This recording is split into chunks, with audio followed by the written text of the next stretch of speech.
Hello, everyone. This is Flora Brown, and I am so pleased today to have as my guest Richard Campbell. He's a GAB facilitator who has done extraordinary things with this program. And today he's going to be sharing some of how he got into GAB and how he has used it. And then he's going to finish up with some tips for you. So listen up, and of course, be aware that you will have to adapt what he's sharing because all of us are doing this a little bit differently. So welcome, Richard. Thank you very much. Appreciate it, Flora. Thank you for coming. Yeah. Let's start off with how you got into guided autobiography. Maybe what attracted you, and how many years ago was it when you started? Yeah. And what were your first, when you finished the training, what were the first things that you did to get your first students? Okay. Well, at first, I moved up. I'm actually living near Toronto in Ontario, Canada, and in 2011, I moved from Eastern Canada to Central Canada, where I am now. So it was a big life change. And at that point, I was before that, I'd worked for 20 years in a nonprofit environment, helping people settle into the country, and heard a lot of their stories, a lot of incredible stories. And I knew they were getting lost and everything. So I moved up here, and with the big change in mind, but not really sure where I was going with it. And one day I was just looking through the internet, and came across, and I was always skirting around the edge of helping people tell their life stories, but I didn't even know that existed. So I was thinking about it, but it wasn't right yet. But I saw this thing, a web page, and it was for guided autobiography with Cheryl. And I said, oh, that's interesting. I didn't know that type of thing existed. So I checked a little further, and resonated right away with me. So that was 2011, and in the spring, and shortly after that, I registered for her program, and took the course, and finished it up later in the end of that summer. And then I thought about it. I said, okay, what can I do with this? The next step obviously is going out and getting business, teaching and so on. And that's very difficult to do sometimes. And I'm certainly not somebody who's a natural marketer or anything like that. I've gotten good over the last few years, but at that time I was a neophyte. I didn't know what to do. So I thought, okay, the easiest way probably is to maybe approach some of the colleges, universities in the area. I mean, there are dozens of them around here. And so it makes it easier in that sense. So I put an application in, and not thinking anything would happen. And the registrar, or whoever it was, I sent the proposal to, called me back up, and we talked on the phone, and she sounded quite interested. I said, well, do you want to see me? No. She says, no. She says, I just believe that this is the right thing at the right time for us. We've never done this before. So again, it was one of those karma type of things. Yeah, timing is right. Timing is right, but again, everything else was falling into place. So it was luck that was ready to happen. Okay. You work for it. Yes. And so I did. I put I sort of formalized the proposal, signed the contract. Never met her, everything was just on the phone. And then it went to the class. So it ended up 2 years in that college for after. This has been the evenings for continuing education. The demographic of my students were 55 plus, and mostly female, but quite a few guys. So I ran four sessions, and they were strictly the GAB format. And there are 9 core themes, and I did four, like one in the spring, fall, and then another spring and another fall. So I was doing all of that, and incredible. The classes were amazing, but what I did, I learned quite soon that you can be flexible with the GAB class. The university college I was working with is religious sort of funded, and I thought, okay, even though many of the students weren't from that community, but I thought one of the themes I'm going to steer clear of is the one on spirituality, religion, and whatnot. So I thought I'll just take that out, just so we don't get into arguments, right? And all you said, or which I didn't think would be an issue, and maybe it wouldn't have been, but I took it out anyways. And I thought, okay, what can I substitute it with? And I thought a little bit, and you know what? I said, some of these guys have traveled quite a bit, so I'm going to do it and make up my own theme on travel. So that's what we did. We put that one in, and it worked fine, So and then I did 4 of those groups over the 2 years, and I actually, the last couple, I changed the themes up a bit, because what was happening is that the students in my first group. This is 10-week sessions. You know, Okay. they're the standard 2.5 hour Mm-hmm. per night, once a week. Bring back, share their stories. But quite a few of the students were coming back for a second round. Okay. And one guy came back for three. Wow. Of them, all three. He was there for 3 of them. Wow. And so I thought, you know, and so at that point I was thinking, okay, how am I going to work that? You know, I don't want to repeat everything all over. No. So I thought, I'll try an experiment. I'll try this and see what happens. And so what I did was the people that returned, like from the first class, there's that second group, there was one from the first class. She came back to it. So I said to her on the side, I said, look, I said, I'm going to give you a bunch of other themes that you can choose from, you know, and I'll create them up real fast. And then you can do those. And while everybody shares the other stories, you know, the standard GAB format, then you can share your story, which would be a different theme. Okay. I said, we'll see how that works. So the dynamic, it worked beautifully. It worked beautifully. It was so good. So the third time around, we had, she came back for the third session and a third round of stuff. And so she did the same format. And I had 2 other people from the other class, the second one that came in. They did their own themes again that I created.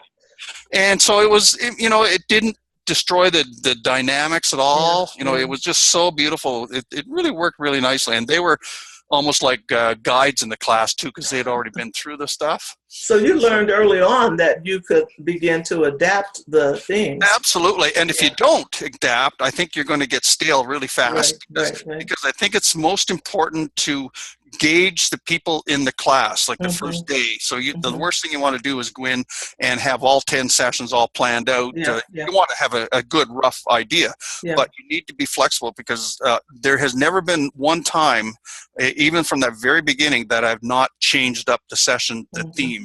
And it's just because of that. You know, I'll look at the dynamics of the people and the flow, and I just get this feeling sometimes that, you know, like for example, one of the ones that I tend to take out different times in the sessions at the college, I kept it in once, but the other 2 or 3 times I took it out, was on self-image. And I don't know why I did that, but I just felt something, you know, like it's just one of those feelings. Okay, you know, I'm just not going to worry about it. I'm just going to take it out, you know, and and put something else in, which I can't remember what it was now. Okay. And it was fine. You know, there's no big deal. You know, so you made a good point right there. You start off with the basic structure that you want to follow, but you've got to be ready to be flexible and adapt and realize that you're not going to be able to hold to that structure. And it sounds like you really tune into your students and use your intuition. Absolutely, you have to. Exactly, because it's not about you, it's about them. Yes. You know, it's always about them. I mean, I don't see myself as a teacher. I see myself as a facilitator. And a facilitator is somebody who, in a perfect world, at the end of a session, the students would forget all about the facilitator and think they did it all themselves. You know, you just guide, lead, you monitor the time. So you're very active, very, you know, it's an art, and I'm not there yet, but I'm really trying. So it's about them, not about you. And how many students were in the classes? Because some people worry about that. When it comes to reading the stories, how many? Exactly. We started off, the first one was easy, 6, perfect number. And just as Cheryl had said, you know, that's a real good ideal number, and that's the way it happened. And then the next 2 sessions got up to 10 people and 14 people. So that was an issue. And what happened there was, I don't know who told me to do this, but I finally clicked in on the last time at the college, the last group, because there was quite a number. And I thought, the best way to control this, so you're not hurrying, is to start with the stories first. Totally different, you know, and other people had done it, and it worked, and it doesn't destroy anything, but that way you're not in a panic at the end, because because then you can be more flexible with what you're teaching them than the stories. You can't shut them down too much. And there's always 1 or 2 people in the group that are going to talk, and it takes if you're not a trained instructor, it takes a little while to be able to control that, you know. So but if you get them to start the stories first, then, you know, especially if there's a bigger number, and then you really got to watch the time frames, obviously. But then, you know, at the end, you find that, I found anyways, that instead of maybe having 45 minutes to talk about different things, I only had maybe half an hour. Like that. And it was okay. So what? You know, you just get rid of one of the exercises. Yeah, to give Yeah, them you know, time. yeah. So, but you need control over it, but you need to be flexible in terms of not cutting people off, Okay. but in terms of what you're teaching them. Because really, the most important thing they're taking away is listening and hearing the stories. Right. They're Right. going to forget a lot about the little theoretical exercises Yeah. and so on. So Well, that's what I Richard, found. how many hours was each session? How many hours were there in one class meeting? They in the classes on like in at the university, they Hmm. were scheduled for they were actually a lot of 3 hours, but that's too Okay. long. So I did 2.5. That Okay. was more than enough. Okay. You know, Okay. 2.5 is uh, Okay. for especially sharing the stories. You know, I Okay. can't remember if you allotted, was it 10 minutes per each with questions and Yeah. comments, whatever. It's hard to say. I can't remember what it was Yeah. now, Yeah. but that's Did two you and a half allow them to hours. do comments right after they heard each story? Oral It, comments, or did they write them? No, oral. And Okay. but again, oh, this is really important, and it's worked beautifully for me every time. I go overboard at the beginning of the very first session to Hmm. create a safe learning environment. Okay. And the evaluations on the ships and on at the college and other workshops, invariably somebody will say, I felt this was such a safe environment where I could share, because Hmm. I verbalized it. I made sure that was important. And Yes. so in terms of like on the land-based sessions, like for the university level, I had them sign a little document. You know, it was Oh. totally, you know, there's no legal, Right.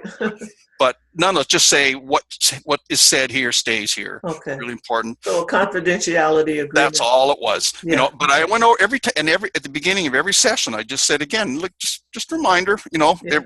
what happens here stays here. It's really important. People will Okay. share, and that's okay. So it's and when you make comments to the other person, and it's again, we learned this in the classes with Cheryl, is no comments in terms of this is not therapy. Don't start judging the person or saying, oh, that was bad or that was good. Just say, yes, I acknowledge hearing you. Yeah. That's Yeah. all you need. You know, that's all I need. That's beautiful. That's beautiful. Yeah, and so do that. Yeah. It sounds like so finding your first venue, you looked at the lowest hanging fruit, and that was your community. You looked Yep. around in your community. So it Exactly. sounds like that's probably a good idea for others too, because we're all in different places around the world, and Exactly. most of us have colleges somewhere, but that may or may not be the The right. other option, again, like, yeah, exactly. A lot of times that's not going to be an issue. One place I've hesitated to go with, because I've heard so many people say it's not as good as it sounds, is in retirement homes or nursing Mm-hmm. homes, things like Mm-hmm. that. It's hard to corral people and so on and so Mm-hmm. forth. So I can't say too much about that because I've avoided it. But Mm-hmm. what I've concentrated on after that is I do workshops, and more workshops, not the long sessions, you know, like Mm-hmm. drawn out over a period of weeks, but I'll do small seminars, workshops at local libraries, Mm-hmm. places like that. Mm-hmm. And that's a great way to get introduced into a community. And Okay. it's the workshops, again, that's a whole different format. You know, you're almost you're hoping that people will be interested enough to want to get enough people to create a group, For the you group. know, Okay. longer term. Okay. And that has happened. Okay. But the start is just go to your local library and tell them what you have, and Yeah. you can say, don't try to sell them right away on a 10-week or a No. 8-week program. Do a little introduction workshop, Yeah. and leave it at that. You know, Yeah. and then if there's interest in the group, what happened in one of the libraries here was I did a 3-hour workshop on 2 different Saturdays or Mm-hmm. Fridays. And Uh-huh. then at the end of it, they were all just hungry for more. They wanted Wow. more. Yeah. Unfortunately, and so the library contacted me, said, okay, we'd like to have you for 8 sessions. You know, Mm-hmm. start over again. We'll do the whole thing, just like at the college level. Mm-hmm. Unfortunately, I couldn't do it. I had to refuse, and I felt so badly because I was going to see shortly during the time Okay. frame, and that takes 3 weeks out. You know, Okay. there's nothing that would work in terms of Yeah. time frames. That's too bad. But if people go and do a workshop, you know, and people get a taste of it, and Mm-hmm. then you say, look, I'm available for something longer, you Mm-hmm. know, and then the library will more than be happy to set that up for you. Oh, yeah, that's great. And One of the things I want to point out about the continuing ed program that you were in is mhm, that make people aware that these things vary from place to place, mhm, because the continuing ed program that I applied to offer right. a workshop, they wanted an average of 22 students per Wow. enrollment. And Yeah, I yeah, was not happy with that because that's a tough average enrollment to keep yeah, for, especially for absolutely, people who are busy, seniors. Just absolutely. 22 is a lot. That's yeah, that would be yeah. In at that level, and I had that on my ships. At that Mhm. level, you have to do something different. You have to Yeah, present it very differently. You can't that's just right. have everybody share their stories. So yeah, No, no. that's Well, tough. I couldn't even be sure the class was going to make because their Yeah. policy was if you didn't have an average of 22 within the first Okay. couple of weeks, they canceled the Oh, class. really? And Oh, I okay. didn't want that to happen because you get people all excited Yeah. about Yeah. taking, and you're just getting started, and then they cancel it due to enrollment problems. Yeah. So I didn't. That's something to consider when you Yeah. go to your continuing ed and other programs to see if they Exactly. have that kind of policy, and they're all very different. So you do have Yeah. to check. Precisely. Yeah. Exactly. Yeah. So how did you get over into cruises? Well, that's being in the right place, right time. First of all, the underlying thing of all this is that while I was at the college teaching Hmm. and so on and so forth, I was in the process with Cheryl of writing our book. Okay. So I can't remember. I don't think we had the contract initially, but we were starting for it. So that was a selling feature. Like suddenly, oh, they're more Yes, interested, right? That that's makes a right. difference.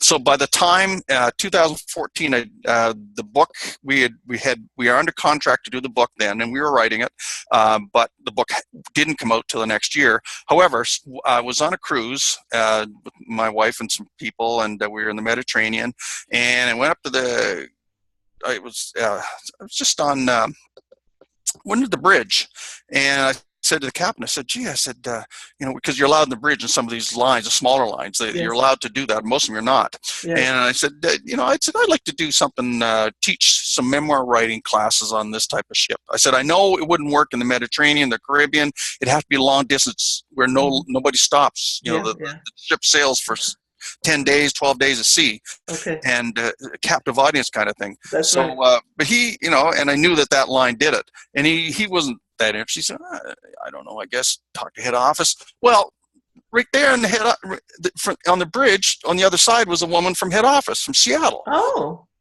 By coincidence. And she says, so what's it you want to do? And I explained to her, and she said, I can't do anything for you, but here's a name. Here's a name.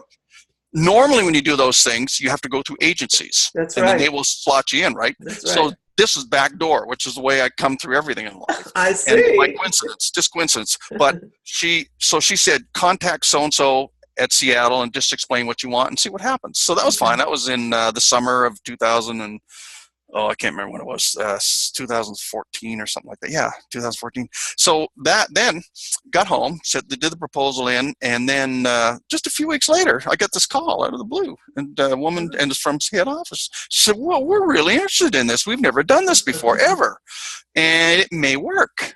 So she said, and this was probably by this was like in September, and she said, "Would you be interested in going out in November with us? We'll go to Canary Islands fly you to Canary Islands, and then you go across to Barbados." "Oh, yeah, sure. It's fine." So that's what happened. She said, "Well, just try it and see if it works," like that, and it did. So then they got me to do another crossing a different location the next year, and I've done I think 5 or 6 already so far, and I'm doing another one in coming up. Okay. And so probably 2 a year. So that's what happened. Wow. It's just on good faith by them. They never even Yeah. saw me or anything like that. But Yeah. and I had a crappy website at the time, so they really didn't get any image of me. But again, Yeah. it was the same thing as what happened at the college. Right. I just get a feeling about Timing. this, Yeah. and And timing. your book was And, coming out, and so that gave you credibility. well, totally. I mean, if without the book, and without the fact that I have a master's in adult education, without those two factors, it probably wouldn't have happened. Right. Because for these type of enrichment programs, generally on the cruise lines, and this is Mm-hmm. a luxury, it's a Windstar. It's a really Yeah. nice line, upscale one. Mm-hmm. Normally, you've got to be well known to the public. I wasn't by any Mm-hmm. stretch of the imagination, Mm-hmm. and have lots of experience and so forth, which I didn't. So again, it was a leap of faith on their part too. Mm-hmm. So as at the college, it was the same Yeah. way. So again, being in the zone, in the right place, everything's in line. I'm a firm You believer. just live right, Richard. Well, not really, but I must started to, I guess. But it's just the right thing but not for me, for the people, because what the students taking this course are going to find out is that when you teach the people, or not only teach, you facilitate, and they're learning about themselves and their lives and where they are and now and so on and so forth. At the end of it, you're going to hear so many times, wow, this changed my life. Right. What a life changer. And I hear that not just on the ships, but in the little seminars. I do even a 3-hour seminar at the end of it. Just not very long ago, just the librarian the next day emailed me. She said, oh, by the way, she said, the gentleman that was in your class 2 days ago, his wife came in the next day and returned books. And she said, oh, by the way, my husband took that class and he said it changed his life. Wow. I don't know why. I'd like to know. Yeah. But just think, but they will hear these things come from the students. So it's, and it's not me, it's the content, it's the stuff that they learn about. This approach. It's this particular the whole thing. Approach. Yeah. Yeah. So it's a real gift. What happens is, how many times do people, without something like this, sit down at the coffee shop and start sharing their life stories on specific things? I mean, people, sit and talk about their lives, but they don't get as deep into themes as we do. And I think not at all.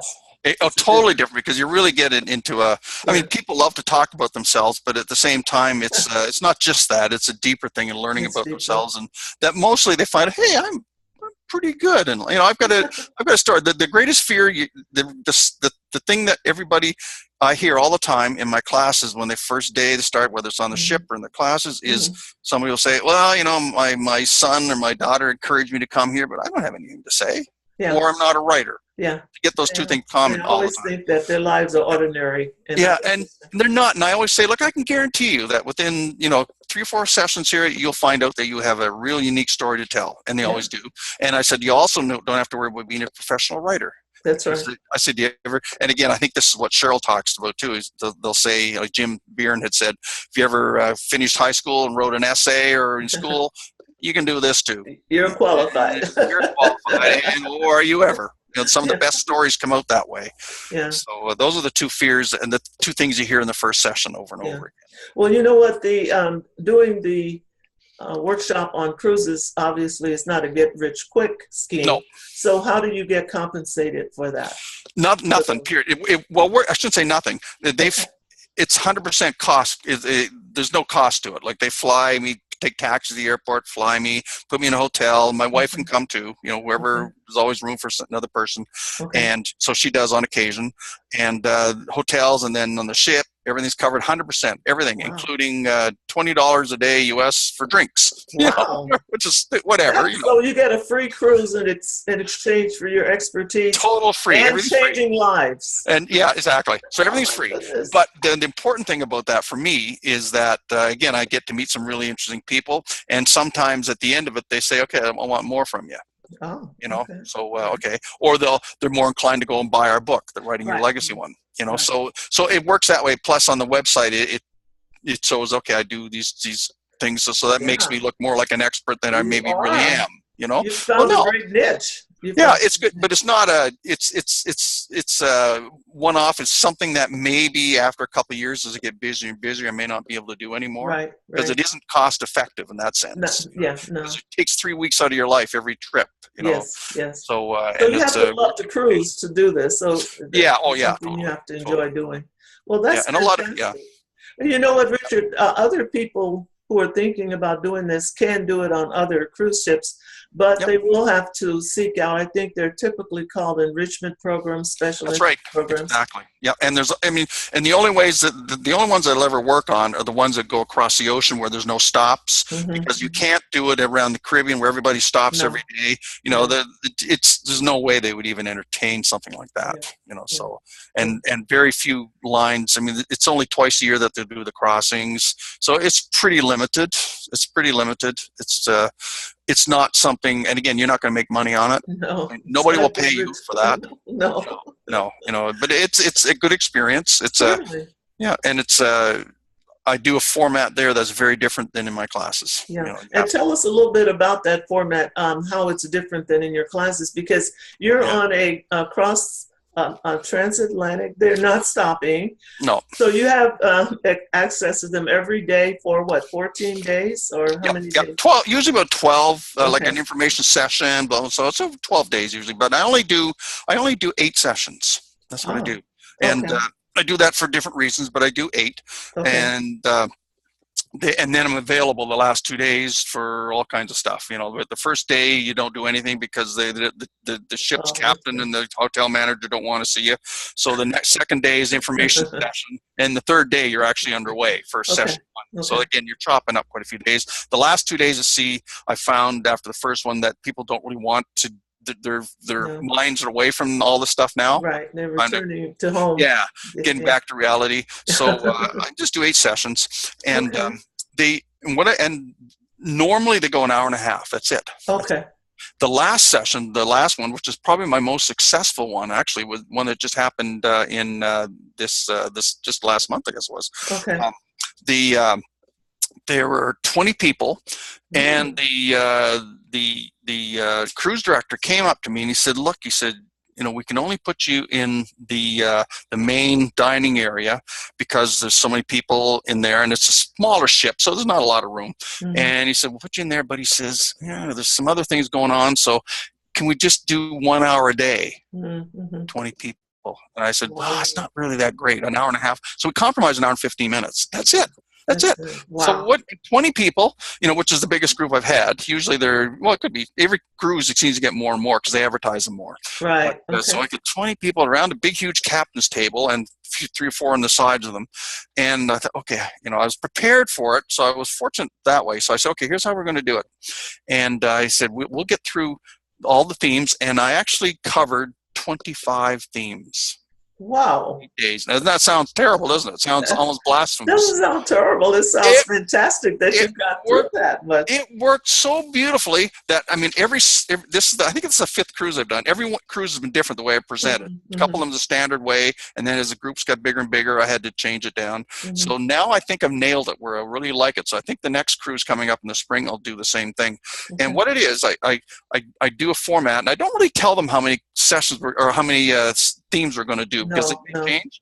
But I start off with the core ones. You start off with your, the branching point and goof family and so on and so forth. But then very soon after that, I start changing them up, and I'm presenting in the hour and 15 minutes a day. I'm presenting up to 3 themes easily. Okay. Now, do they write on those things? Okay, what do they do? What they do, because they're taking notes. Like everybody, I give them on like 2 sheets of papers every day. I come in, and the first has a theme, a copy for everybody, and the second page stapled to it is the intro to the theme, and then notes where they can take about themselves. Okay. So I will present a theme, and we'll talk for just introduction, have a fun little gab session for 5-10 minutes. I don't hurry anything.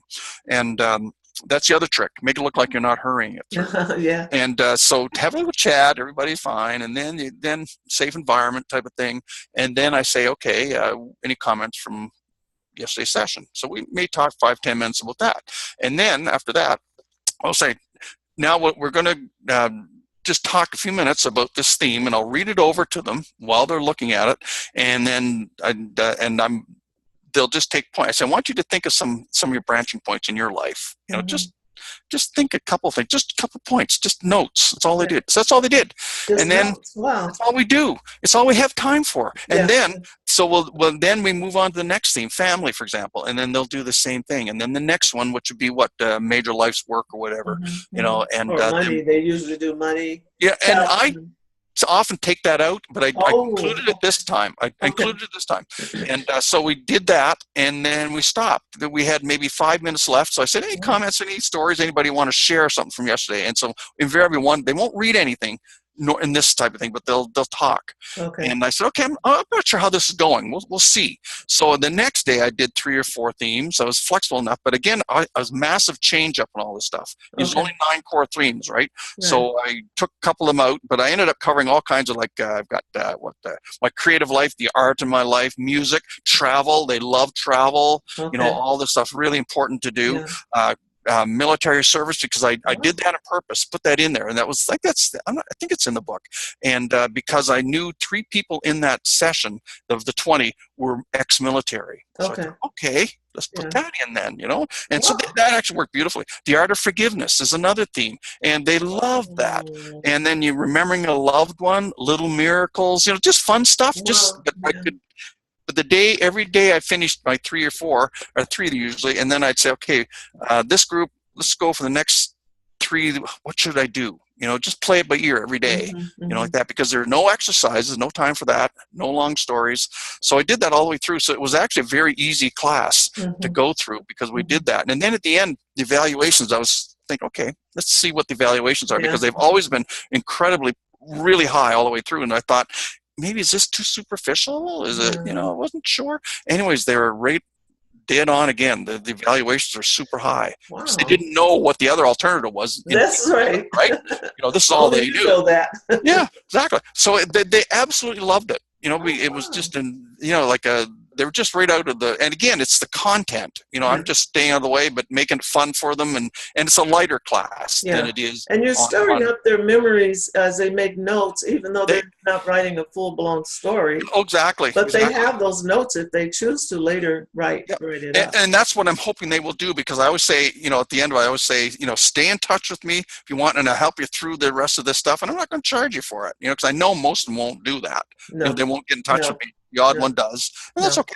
But in every class, I have people come up to me somewhere along the line, and one guy just come up to me and he said, he sat me down, and we were in the ship bistro there for once, and he said, he's an older gentleman. He said, I'm traveling, he's in his 80s. He was a teacher, or a doctor rather, and he was not retired, but he said, I'm traveling to Europe to see some relatives I haven't seen in a long time. And so he sat me down and he said, now I understand why I'm doing this trip. I'm going to say my goodbyes. He said, I didn't know that until I was taking your program. So he said, thank you so much. And now I know that I need to say my goodbyes, and I can be more mindful of it. And this is a doctor, he's a psychiatrist, So things like that always happen every ship, and every class is always somebody will come up and say something like that, that's amazing. Everybody should be taking this. And I've heard many times in the classes on the ship saying, everybody, I can't understand why there's only 20 of us. There's 100 people on the ship. They should all have to take this, Well, no. So it's the ones who haven't taken it may fear that they're going to have to do more than what you're having them do. And they may fear that they'll have to reveal their deep dark and all those things. So the ones who take it become your evangelists for. Totally. And then the funny thing about it is that I've had people on 2 of the cruises that I've been on, and then they're on another cruise with me by accident, and they end up taking the whole course again. Wow. The whole thing. It's a little different. They love it, Exactly. So I change it up again for them. I'm very prepared for that. And I have one woman who took the course 2 ships ago, and she's going to be on the next ship with me specifically to take this course. She's from San Francisco. So it's interesting. It's the power of that. It's so amazing. That's wonderful. And I think just being in a safe environment and being heard and having a facilitator to stimulate your memories, it's priceless. And I think that's what the appeal of it. That's wonderful. Tell us some advice you would give to other facilitators who are finishing their training.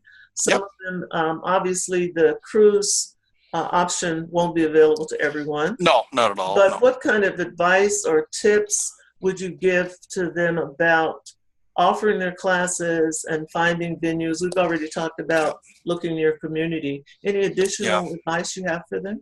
Again, the hardest thing to do is to get out and network. There's a lot of people are, I guess, maybe introverts. I'm like that too. So, so it's not easy. But I'm taking a big publicity program based on pushing our book forward, keep it moving forward, and I'm learning some real important stuff about this marketing bit, and so it applies totally to this GAB environment. And really, it's making contacts in the community every day if you can. Connections. I mean, it's easy for me to say, and it's hard to do, and people don't want to hear that necessarily. But that's the only way you're going to get out there. So you need to contact everybody in the Chamber of Commerce, all of the libraries in the region. Do maybe retirement centers, not like retirement complexes or homes, not so much nursing homes, but people retire and they live in communities. I mean, independent living. I guess that you guys would call that. It's critical, because if you can get in there and get your foot in the door and talk to them, and they would more than likely allow you to do that. But And often what happens is somebody will say no or they just won't get back to you. That's the way it is. And Yeah. what I learned was that in this publicity stuff I'm taking, this very high level stuff going on there, and they say, well, if you haven't heard any no, it doesn't mean no. That's right. And so you'd be pleasantly persistent. That's what they say, pleasantly persistent until I you like get a that. no. Yeah. Yeah, until you get a no or a yes. Yeah. You know, you haven't heard anything. It doesn't mean that they're not interested. It's just they've probably forgotten. They have other priorities, so you don't let it die. You know, you go back to them and wait a couple of weeks, you know, and then try again, you know, until you get that no. Yeah. You know, and more likely you will end up getting an okay, let's do it. So you get pushed a little bit, pleasantly persistent, and you'll probably get some good results. And once you get a couple of gigs in there, then of course extrapolates outwards, and then you know the demand increases and your services will increase. Yeah. Do a little thing in a community paper. You know, I want to emphasize the importance of making contact with people, because most of us are introverts. Yeah, totally. So am I. And a lot of us love what we do, but we're not very good at getting out the bullhorn and announcing it on a soapbox. Exactly. So I think that if you think in terms of, like you said, wherever you go, making contacts, networking with people, not hitting them over the head with, sign me up for a workshop, but just conversation, being friendly. That's right. And not thinking of it as marketing per se, thinking of it as building relationships. Right. And what you said about contacting libraries or groups, wherever, when you don't hear a no, and even when you hear a no, sometimes it doesn't mean that it's all over, because I've had a library contact me a year later with another program that they wanted to do that was related to what I had proposed. So they do keep their information. And I think another thing people need to realize is all of these programs all these people have to fill their programs with something. Exactly. So if they it's need not you, it's someone. So you need to keep presenting ideas to them and do variations on the idea, like you've done with the introductory workshop, as opposed to a 5, 8, 10 week. Totally. And again, it comes down to the one simple thing. It's you're giving something to people, but give what they want, not what you want to give. So you talk to the librarian, you talk to people wherever it is, and say, okay, I'd like to do this, I can do this and this and that, but it doesn't have to be an 8-week thing. It doesn't have to be a 1 day. It could be whatever. What do you think? What do you want? How would it work for you guys? And then you build it around that. And the other thing that you did, writing the book, everybody isn't going to want to write a book. But I do think that nowadays with ebooks out, that you can write a short something that shares the benefits, for example, of sharing your life story.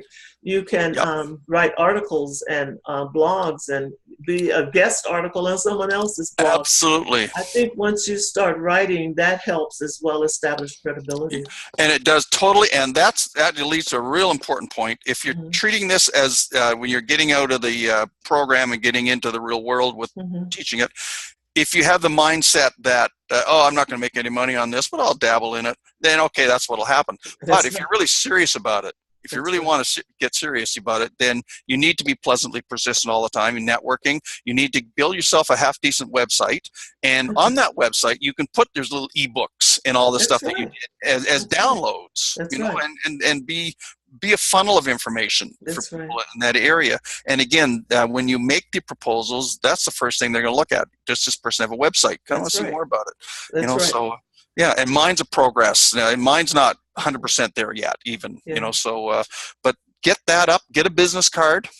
And don't worry about calling a company name or anything like that. Just put your name. You're the brand. And As a matter of fact, I recommend to people use your own name at first for your website. Because that way, if you want to offer other kinds of programs, you can, and you're not locked into any one thing. Absolutely, and that's exactly it. Your name isn't going to change. No, exactly. Soon. Yeah. So you're branding yourself basically as an expert in writing, and it's that's kind of the best advice I can get. Just be pleasantly persistent. Pleasantly persistent. Yeah, and until you get a no, and you'll probably get a yes before that no. Yeah. Just keep And moving if in you the get a direction. no, don't despair. Keep Yeah, going and contacting others. You can yeah, even ask the person that said no, can you yeah, recommend another program that you think this would be more appropriate for, or something like that? exactly.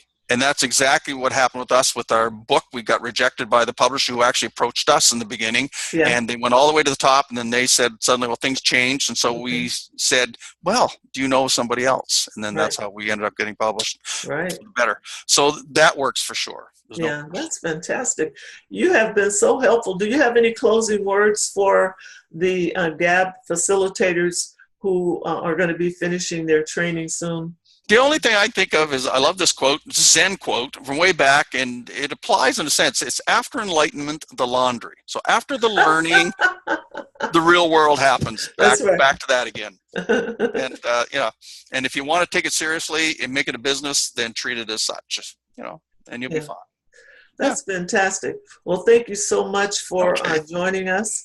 And I'm going to, I do want to mention one thing. Richard mentioned Cheryl a few times. For those of you who weren't quite sure who he was talking about, Right. he was talking about Cheryl Spencer.